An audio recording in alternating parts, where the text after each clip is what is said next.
Well, whoever would have seen this coming? Here's the headline. Female prisoners in Australia launch petition to remove biological male prisoners.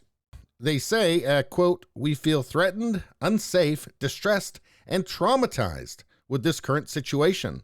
Accordingly, we demand that the inmate be immediately removed from the Murray unit."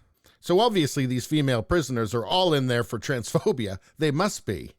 It says here that a petition by female inmates to remove biological males from women's prisons in Victoria, Australia, has been launched after a transgender inmate with a history of violent assaults against women was admitted last month. Female prisoners are petitioning multiple Victorian government departments for the immediate removal of the man in question.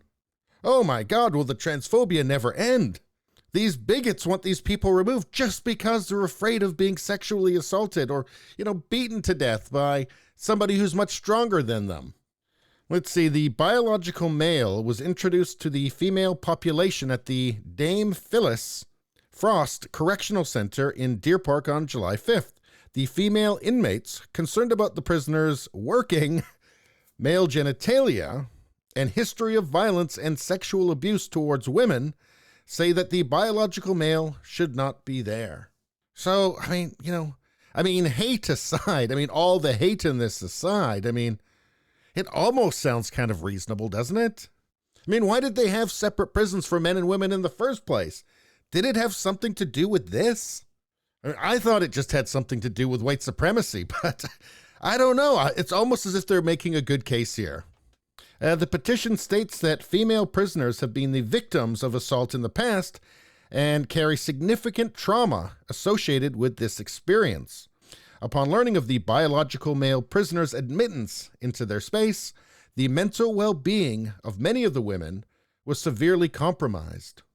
Let's see, the trans-identified male was initially isolated in the Murray unit, but the prison aims to integrate the prisoner with the rest of the female population for a full living, working, and socialization integration. I almost feel like the word integration might be kind of a euphemism for something else.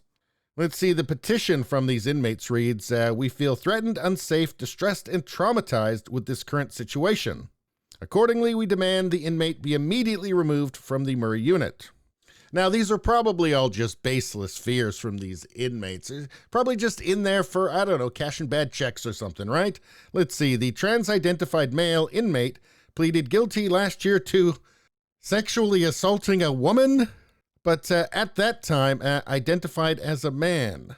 So they want to take the person who last year identified as a man and assaulted a woman, and then take that person and put them with a bunch of women who are also locked in there with them and can't get away.